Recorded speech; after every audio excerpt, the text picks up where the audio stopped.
Leçon numéro 11, le deuxième rayon. Bien-aimée présence de Dieu Ayam, puissante et victorieuse, source ancrée dans chacun de nos cœurs, nous t'aimons et t'adorons. Nous reconnaissons en toi le propriétaire et dispensateur de toute vie, de notre intelligence, de notre substance, de notre être. Nous invoquons le bien-aimé archange Michel et tous les êtres ascensionnés qui servent sur le deuxième rayon, en particulier le bien-aimé archange Jophiel, l'Élohim Cassiopée et les maîtres ascensionnés Lanto et Kutumi.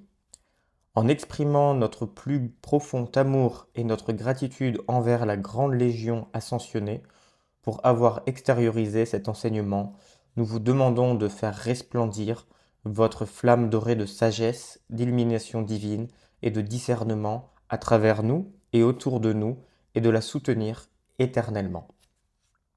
Scellez-nous dans votre lumière, dans votre amour et votre pouvoir d'accomplissement victorieux. Gardez-nous et protégez-nous, guidez-nous et dirigez-nous, donnez-nous l'illumination et la vérité qui nous libère. Leçon numéro 11, le deuxième rayon. Aperçu de la leçon. Service principal de ce rayon, les idées divines du deuxième rayon sont présentées dans une forme exploitable. Cela demande sagesse, illumination et discrimination. Les enseignants et les éducateurs sont souvent de ce rayon. Couleur du rayon. Flamme. Jaune doré. Représentants principaux de ce rayon, Archange Jophiel, Elohim Cassiopée, maîtres ascensionnés Kutumi et Jésus, tous deux instructeurs du monde, et le Shohan et maître ascensionné Lanto. Note du transcripteur.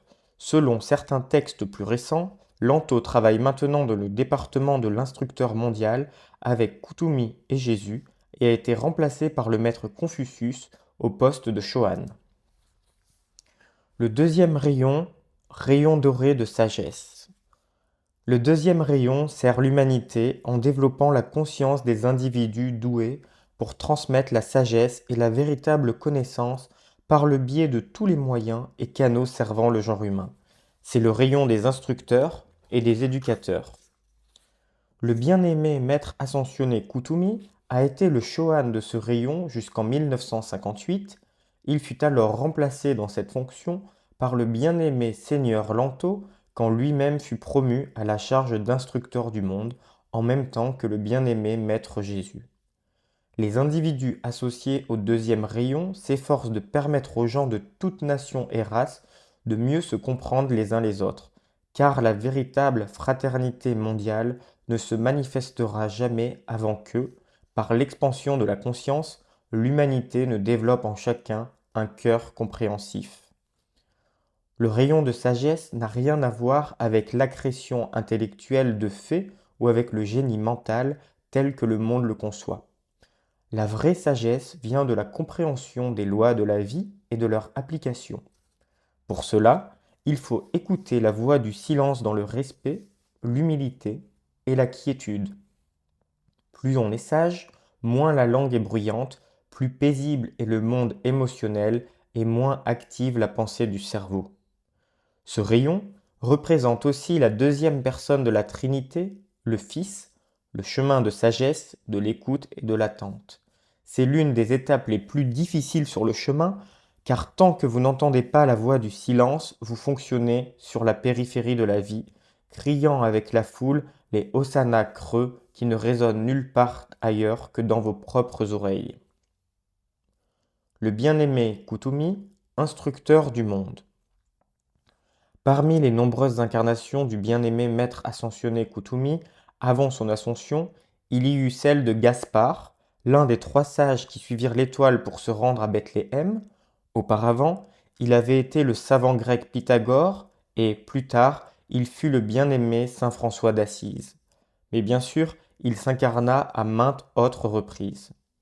En compagnie des grands El Morya et Joe Cool, il joua un rôle décisif dans la naissance de la société théosophique, et ceux qui désirent apprendre les lois spirituelles de la vie pour devenir des instructeurs plus efficaces pour les autres recevront une aide importante dans leur vocation en adressant leur amour et leur rappel du cœur au bien-aimé maître Koutoumi. Sur les coteaux ondulants du Cachemire, le bien-aimé seigneur Maitreya et son disciple, le bien-aimé Koutoumi, entretiennent un foyer consacré à l'établissement de la doctrine de l'amour divin, telle qu'elle est exprimée par les grands instructeurs, éducateurs et leaders des religions mondiales. Là, dans ce grand sanctuaire spirituel de paix et de tranquillité, les frères et les sœurs de la robe dorée se rencontrent et s'assoient aux pieds du seigneur Maitreya, de Koutoumi et d'autres êtres de la Légion ascensionnée. Ils apprennent la manière de transmettre la vraie connaissance et la façon la plus efficace de l'enseigner. Message de Koutoumi. Le transfert de conscience d'un esprit à un autre est connu sous le nom d'éducation. La vérité, pleinement révélée, demeure toujours présente dans l'esprit universel de Dieu, mais l'intelligence individualisée des enfants de Dieu doit se glisser à l'intérieur de ce grand esprit pour incorporer dans sa propre conscience autant de la grande vérité qu'elle peut absorber et réaliser. Tout être humain plonge dans le puits de la connaissance sa propre coupe de réceptivité et en tire autant de bénéfices qu'il est capable de recevoir. Il s'agit d'une communion spirituelle. L'instructeur est celui dont la coupe s'est approfondie à mesure de ses nombreux voyages au puits, et il en partage l'essence débordante avec ceux qui sont encore incapables d'en atteindre le bord cosmique. Même dans les cours élémentaires d'éducation, l'enseignant remplit d'abord sa conscience, puis offre gentiment sa coupe de connaissances au disciple, afin que celui-ci puisse en boire le nectar à petites gorgées, s'enthousiasmer de l'essence qui lui est présentée et revenir à la fontaine de l'instructeur, à moins que, peut-être, il fasse partie des quelques rares disciples qui peuvent accompagner l'instructeur au niveau cosmique. Ceux qui ne veulent pas boire ne croissent jamais en valeur. Bénis sont ceux dont la soif de spiritualité ne s'étanche pas, et bénis ceux qui leur donnent à boire. L'illumination de la conscience externe, la perception qui fait accéder l'esprit au sens profond des rituels, des décrets, de toutes les activités qui se produisent, permet à l'individu et au groupe collectif de rejoindre avec bonheur le cérémonial exigé pour magnétiser les dons de la divinité. Là où il n'y a pas d'illumination, l'énergie ne s'exprime qu'à contre-cœur.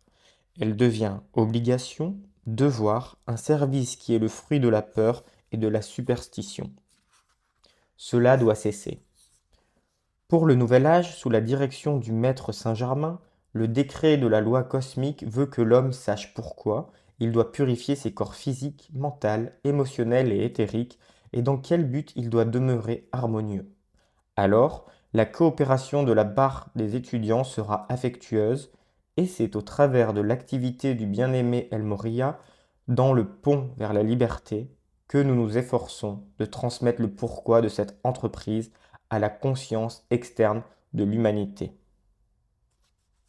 Intermède musical. Pendant que l'étudiant ou le groupe adresse son amour au bien-aimé Koutoumi et centre son attention sur lui, en utilisant son portrait et en faisant appel à sa radiation, son sentiment, sa nature et sa conscience, le chant Kashmiri Song, qui comprend la note clé du bien-aimé Koutoumi, devrait être joué pour aider à la contemplation. Le bien-aimé Lanto, Chohan du deuxième rayon. Le bien-aimé Lanto fit son ascension au temps de Confucius, 500 ans avant Jésus-Christ. Il insista beaucoup sur l'honnêteté et l'intégrité. Il fut Shan, empereur de Chine. Lanto était capable d'étendre la lumière de son cœur au point où son physique devenait lumineux. Lors de l'engloutissement du continent lémurien, il reçut la garde de la flamme de la précipitation et des trésors conservés dans les montagnes du Téton, dans ce que nous appelons la retraite des montagnes rocheuses.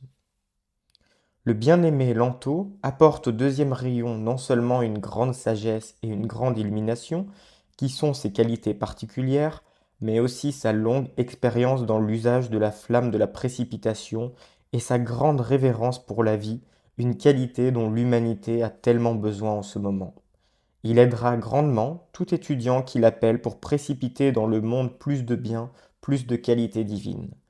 La véritable illumination est de comprendre ce respect de toute vie qui permet de mieux la servir. Jusqu'en 1956, Lanto a eu la charge de la retraite du Téton. Il a abandonné cette position pour devenir Shohan du deuxième rayon et le bien-aimé Confucius est devenu le hiérarque de la retraite du Téton. La qualité particulière de Lanto est sa révérence pour la vie. Il est du deuxième rayon, sa note clé est Étoile du soir dans Tenth Hours de Richard Wagner. Message de Lanto. Il y a beaucoup à dire et à penser sur le respect de la vie, car, souvenez-vous, la vie vient de Dieu, et quelle que soit la forme qu'elle revêt temporairement, elle est prédestinée à retourner à l'état divin. C'est pourquoi j'ai enseigné le respect de la vie pendant des âges. Quand cette vénération est suffisamment grande, la science de la précipitation devient facile, car votre révérence est impersonnelle et vous aimez toute vie de la même manière et d'une façon impersonnelle et harmonieuse. Il n'y a pas de noyau d'égoïsme pour arrêter la libération du bien de votre corps causal, pour bénir toute la vie emprisonnée où qu'elle se trouve. Il est facile de vénérer un individu, ou quelques-uns, avec lesquels vous êtes en association au cours d'une incarnation, mais la grande vénération impersonnelle pour toute vie arrive au fur et à mesure que vous apprenez à profiter de nos enseignements et de notre radiation. En Chine, il y a des âges de cela, on enseignait la vraie loi quant au respect de la vie, non seulement de l'homme, mais aussi de la plante. Aucun être humain se conformant à cette vraie loi n'aurait coupé ne fût-ce qu'une fleur de sa tige. En Chine, en ces temps de grande beauté et de perfection, nous savions tous que la vie était divine, qu'elle provenait de Dieu et qu'elle avait, même au travers d'une fleur, à réaliser une destinée divine en offrant sa beauté aux passants, en parfumant l'air et que, la saison venue, son propre archétype divin la rappellerait. Ainsi, nous évoluions dans cette magnifique révérence de la vie et d'autrui, de ceux aussi qui venaient nous convertir à diverses croyances religieuses dans lesquelles cette révérence n'était ni connue ni ressentie. Vous parvenez à nouveau aujourd'hui à comprendre que le respect de la vie est impersonnel, qu'il couvre tout le genre humain et tout ce qui vit. En apprenant cela, vous devenez alors les pouvoirs de précipitation du bien. Ce qu'une petite rose peut faire, l'être humain le peut certainement aussi. La rose suit son schéma divin et elle fleurit quand arrive sa saison. L'homme et la femme doivent parvenir à un point où ils peuvent révérer la vie qui est en leur fort intérieur, puis, le temps venu, l'accroître en amour jusqu'à ce qu'ils deviennent le Christ manifesté où qu'il se trouve. Voilà le plus grand enseignement qui existe dans le monde entier, la plus parfaite compréhension, la plus grande loi spirituelle de cet univers. Apprenez à révérer la vie, et, si vous le faites, vous avancerez sans hâte, vous ne connaîtrez ni l'amertume ni la détresse.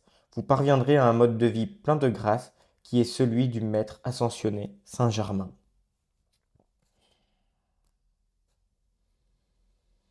Le bien-aimé Jophiel, archange de l'illumination.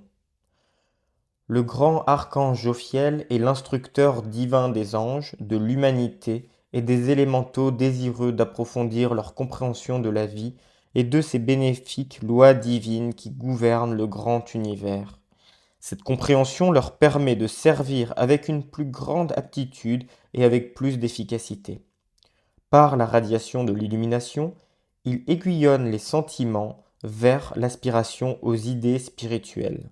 Cet archange bien-aimé a présenté sa candidature au poste d'instructeur divin devant le Dieu de toute vie, dans le cœur de l'univers, après avoir gagné ce droit en se dédiant lui-même à l'étude et à la préparation pendant d'innombrables âges.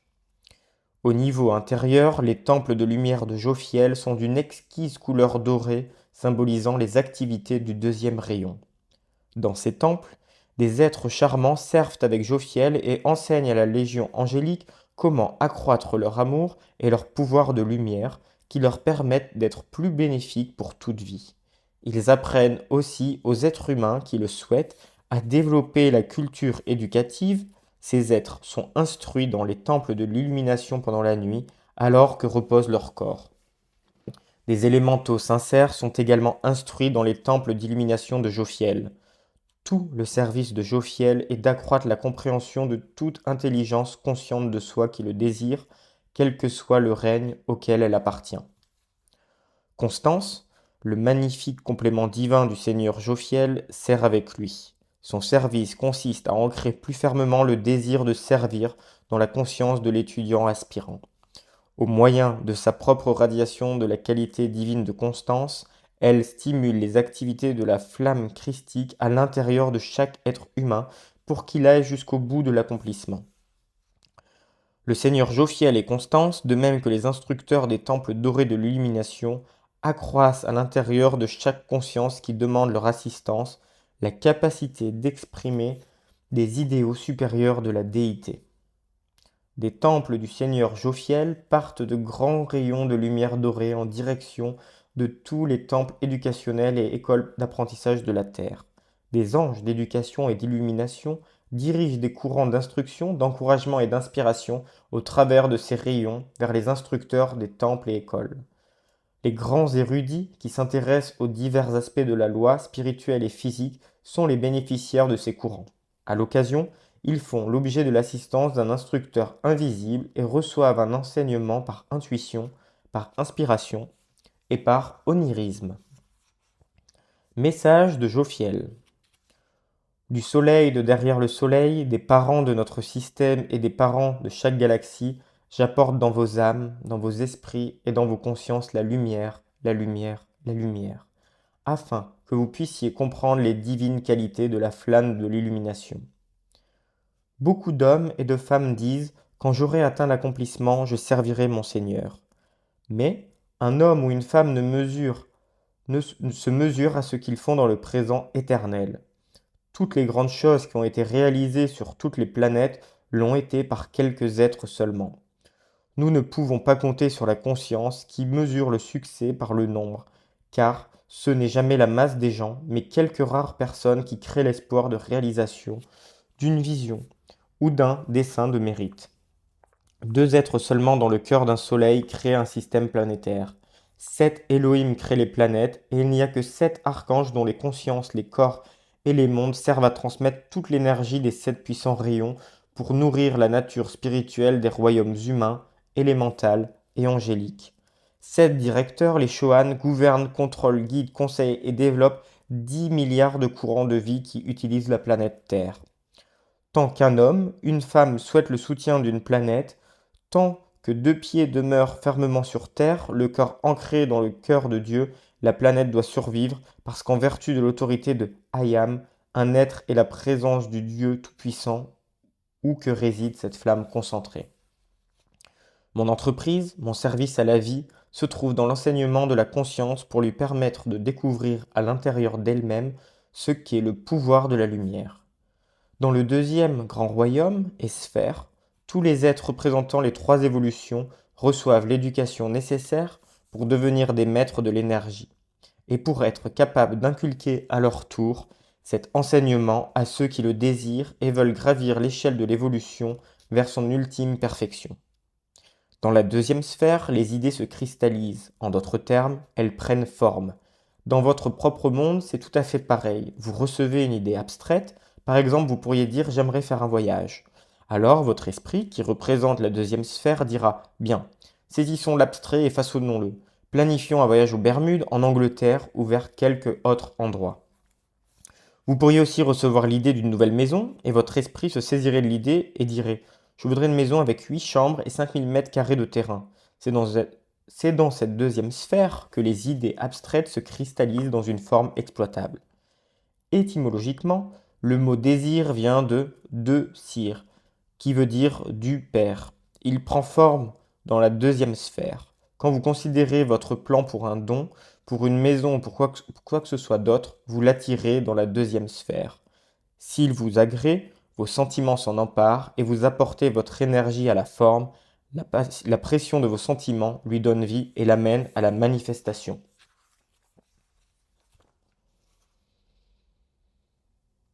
Cassiopée, Elohim de sagesse, complément divin, Minerve. À partir de la substance première de lumière, les 7 Elohim ont réellement construit la planète Terre. Ils en ont fait un lieu de résidence magnifique et lumineux pour tous les enfants de Dieu qui désiraient apprendre à contrôler sur elle l'usage de l'énergie et de la vibration. La sagesse de Dieu, dirigée au travers des consciences de Cassiopée et de Minerve, les aida à conserver le schéma divin du véritable profil de la Terre et de déterminer le nombre d'individus qui pourraient l'habiter à la fois, le laps de temps que chacun pourrait rester incarné, la nécessité de repos pour l'âme, et finalement, quand ces individus pourraient s'incarner à nouveau pour s'efforcer d'accomplir leur plan divin. La vraie sagesse a toujours enveloppé les enfants de Dieu, les servant souvent sans qu'ils connaissent leur bienfaiteur, dans un rayon doré concentré, partant de cœur des puissants Cassiopée et Minerve, d'eux-mêmes que des archanges Jophiel et Constance et des frères et sœurs connus sous le nom d'instructeurs à la robe dorée. Les patriotes, enseignants, humanitaires, artistes, chercheurs et scientifiques, membres du clergé et chercheurs métaphysiques dont les motivations sont sincères, qui ne désirent pas la sagesse juste pour leur intérêt personnel, sont toujours inspirés par les êtres divins du deuxième rayon. Le discernement est un don du deuxième rayon. Il aide les enfants de Dieu à reconnaître impartialement, à étudier, à méditer l'enseignement reçu et à accepter comme vérité ou à rejeter les exposés qui leur sont faits. Message de Cassiopée. Ayam Cassiopée, Elohim de perception et de sagesse, Elohim du pouvoir concentré de l'attention, sans lequel l'esprit ne pourrait concevoir ou connaître quoi que ce soit ici-bas ou dans l'autre monde. Le pouvoir de votre attention est la porte ouverte à votre esprit et à votre conscience entière. Notre rayon, le deuxième, apporte à ceux qui s'y ouvrent par leur attention la compréhension illuminée du plan de Dieu et de son dessein. La planète Terre est dans un état d'incubation cosmique et les rayons d'énergie intelligente, que vous appelez lumière cosmique, sont réellement de la substance lumineuse dirigée consciemment sur la Terre par l'attention d'êtres cosmiques. L'un de ces rayons est la flamme dorée d'illumination divine qui part depuis des éons du cœur de certains membres de la hiérarchie en direction de la Terre. Au fur et à mesure que le rayon de l'illumination se déployait sur la Terre et que l'attention de certains membres avancés de la race commençait à se porter à nouveau vers Dieu, ce courant de retour de l'humanité vers le ciel a bouclé la boucle. Mon activité est celle de percevoir ce que les parents divins ont conçu et veulent voir se manifester. Le but du deuxième rayon est la perception et la contemplation active et illuminée du plan divin. Après avoir pris la décision et vous êtes rendu à la volonté de Dieu, vous devez ensuite recevoir l'idée divine et les directives relatives à sa manifestation. Voilà pourquoi la première activité du corps mental, après avoir pris la décision de faire, est d'observer le silence. Au travers de votre attention et de toutes les activités des sens, votre corps mental reçoit tout ce à quoi, en bien ou en mal, votre attention vous relie et en attire dans votre esprit l'image et la forme. Les corps mentaux de l'humanité sont comme un vieux magasin qui stocke les meubles et les accumulations du passé. Ils sont pleins de poussière et de concepts humains discordants, dont beaucoup sont pétrifiés et quelques-uns en cours de désintégration. Quand vous avez reçu vos corps mentaux du cœur de la création, ils avaient l'aspect d'une boule de cristal lumineuse dans laquelle vous receviez les idées et schémas clairs, concis et magnifiques de votre propre saint jeu christique. En même temps que vous entendez et lisez cela, je passe ma flamme au travers de votre conscience cervicale. Abandonnez vos concepts humains des âges passés. Les 7 étapes vers la précipitation par Léoïm Cassiopée. Quand nous fûmes appelés pour la première fois par Hélios et Vesta, et qu'ils nous demandèrent si nous voulions créer cette planète Terre, nous déclarâmes 1. Nous voulons vous aider. 2. Ensuite, nous eûmes l'humilité de demander ce qu'ils voulaient que nous fissions. Ainsi, nous reçûmes la perception en regardant leur dessein divin. 3. Nous eûmes l'amour divin pour magnétiser la substance électronique lumineuse et former la planète. 4. Nous eûmes la pureté et l'humilité de ne pas vouloir changer leur dessein divin. 5. Nous eûmes la concentration d'énergie pour rester avec elle, et savez-vous au juste combien de millions d'années il faut pour créer une planète habitable ? 6. Nous conservâmes aussi le rythme de l'invocation, et maintes fois nous laissâmes notre propre travail cosmique individuel pour rencontrer les autres Elohim et répandre amour et lumière sur cette planète pendant qu'elle était en train de prendre forme. Aucun d'entre nous ne manqua jamais le rendez-vous de cette heure rythmique, de peur que la flamme de Cassiopée ou peut-être celle d'Orion fût en proportion inférieure à celle des autres. Si cela s'était produit, l'harmonie parfaite et l'équilibre des 7 Elohim qui vinrent en rythme siècle après siècle, auraient été brisés. Alors, il nous fut demandé de libérer sur et à travers notre création la paix et l'harmonie qui soutiendraient cette planète jusqu'à ce que ces évolutions auraient commencé à se développer sur elle et après l'arrivée de l'humanité invitée à en profiter. Aujourd'hui, votre saint jeu christique attend que vous le reconnaissiez et l'acceptiez, et non pas d'une manière abstraite. Votre saint jeu christique est un être tout à fait réel. Il attend l'occasion de vous montrer votre schéma divin qui peut vous être révélé par votre conscience mentale lorsque celle-ci se tient comme un Graal devant lui. Cela doit être fait humblement, sincèrement, et en réalisant que cet être qui vous a fait et qui vous soutient depuis des millions d'années, qui vous a donné jusqu'au souffle de la vie, devrait sans aucun doute avoir son mot à dire dans vos affaires. Dans votre cœur se trouve la flamme d'or de l'illumination qui vous révèle la vérité. Maintenant, en réponse à mon appel, cette flamme s'élève dans votre structure mentale et dans votre conscience externe, les nettoyant pour toujours des concepts humains du passé, des demi-vérités, étendant la flamme dorée de l'activité septuple des Elohim qui est enracinée dans votre front. Si vous voulez bien l'accepter, chacun de vous sera un Graal par lequel un être parfait pourra canaliser et diriger ses bénédictions sur le genre humain. Visualisation. Classe assise, le responsable dit. Visualisez-vous étant assis à l'intérieur d'un pilier de lumière dorée de la flamme dorée d'illumination, de sagesse et d'amour qui descend de la présence Ayam en un flot constant de lumière prismatique. Voyez cette flamme et sentez-la s'ancrer dans votre cœur comme une coupe, et voyez cette coupe déborder jusqu'à ce que ce feu doré pénètre chaque cellule, organe, fonction et partie de votre propre corps physique. Sentez-la traverser votre corps éthérique, sentez-la remplir votre cerveau, votre monde mental, irradier votre corps émotionnel, et au-delà sur une distance d'à peu près 1 mètre dans toutes les directions. Sentez que vous êtes le Christ qui projette cette flamme d'or et de sagesse avec un sentiment d'amour pour bénir tous ceux qui touchent le bord de votre vêtement. Décret de classe. Bien-aimé présence de Dieu, Ayam, bien-aimé maître ascensionné Kutumi. Pendant que mon corps se repose cette nuit, envoyez-moi un messager afin qu'il me conduise à vous dans mon corps intérieur. Instruisez-moi complètement et baignez-moi dans la flamme hors d'illumination. Chargez ma conscience de tout ce dont j'ai besoin en ce moment pour accomplir mon plan divin. Faites que je retourne à mon corps physique avec le souvenir entier de cet enseignement, de manière à ce qu'il devienne une connaissance pratique qui me permette d'avoir une plus grande maîtrise dans mon propre monde et de mieux servir les maîtres ascensionnés et mon prochain. Je l'accepte comme manifesté dans mon monde sur le champ et soutenu pour l'éternité. Bien-aimé et présence de Dieu Ayam en moi, bien-aimé maître ascensionné Lanto, chargez-moi de votre grande qualité de révérence pour la vie et enseignez-moi comment précipiter la totalité du bien dans mon monde.